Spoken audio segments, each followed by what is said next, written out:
Hi, everyone. Well, thanks so much for joining. This was a request for an avocado, cucumber, and of course aloe vera soap. So here I'm cleaning an an aloe vera leaf, excuse me, scraping out the gel, and I'm dropping it down in a jar that I have there. And there's a lot of heavy editing through this because this would be an hour video with everything that I did in this. And there's the aloe vera jar. The next thing I did was juice a cucumber. And this is pretty straightforward. Drop it in and juiced it and smell it. Not the sound, but there it is.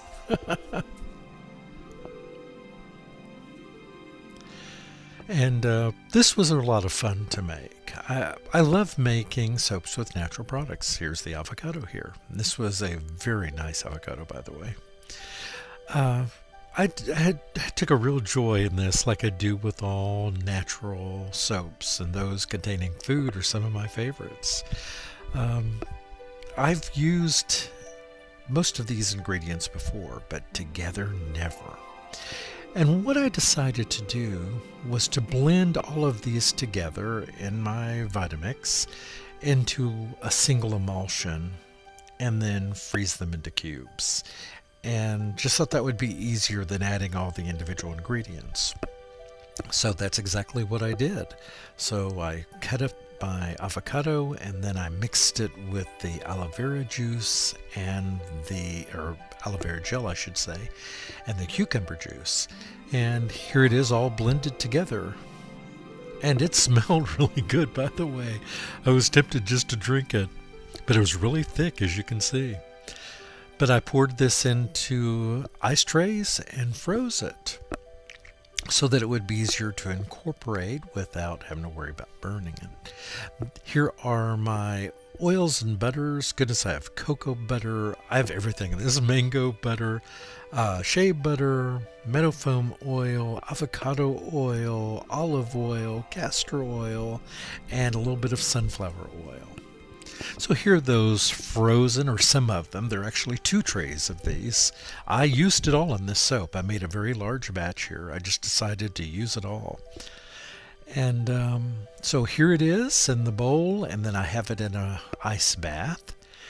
And I'm just going to start adding my lye to it, and very slow. Now this is edited, of course, quite heavily.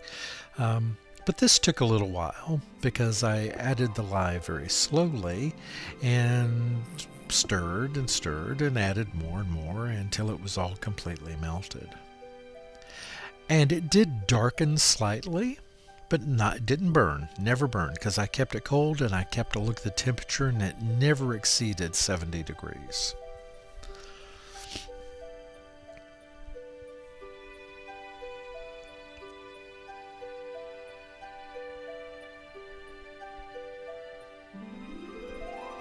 So at one point I actually took I don't know if that's on here or if I edited it out, but I actually took the stick blender to this and just made sure that it was well emulsified before I added it to my oils and butters.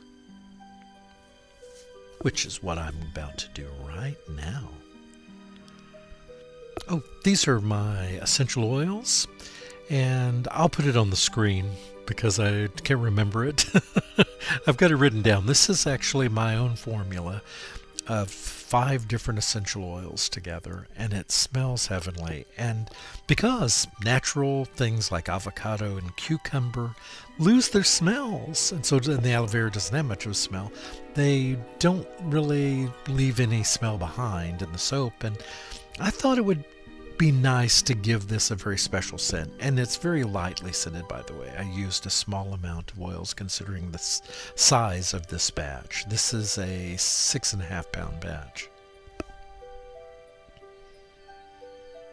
Doesn't that look wonderful? It's just luscious. So much fun. I really enjoyed making this soap. I'll enjoy making them all, but especially when one of you make a request, those are the most fun for me.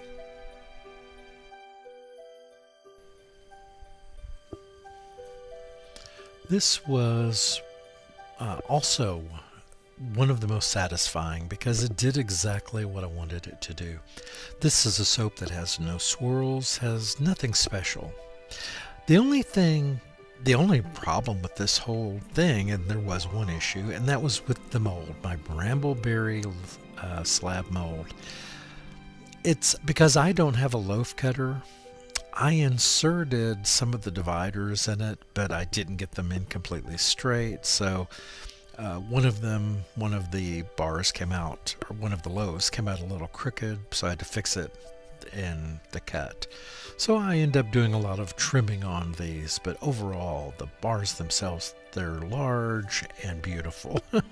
These are big 8-ounce bars. Now they will, of course, as they cure, lose some moisture, as they do, and lose a little weight.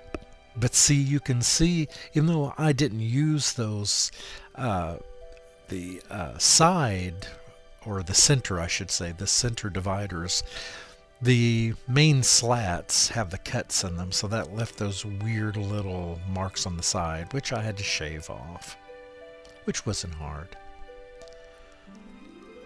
But overall, once I cleaned these up, what a beautiful soap this is, and smells heavenly. It really does. I love that you folks make these kind of suggestions because it helps me to reach beyond what I might ordinarily do. And what's better than that? So as you can see, I did a lot of trimming on these. You'll see a little pile there in the bottom right hand corner as I trim these up. And of course that'll all go into my next rebatch. But I spent a lot of time cleaning these up and trimming them up, and they came out looking great. They really did. I was so happy with them. And I hope the photograph catches that. But these really were a lot of fun. So thank you all so much. I've got some new subscribers, and I want to say thank you so much for joining. And of course, to my current subscribers, big hugs to you. If you would, make sure you hit that bell so you get the notifications. I upload a couple times a week, sometimes more, and just want to make sure that you have access to those as quickly as possible. So this will be available in my Etsy store about the first week in August. So thank you all so much. I love that you come here, and I look forward to seeing you again. Have a fantastic day. Goodbye.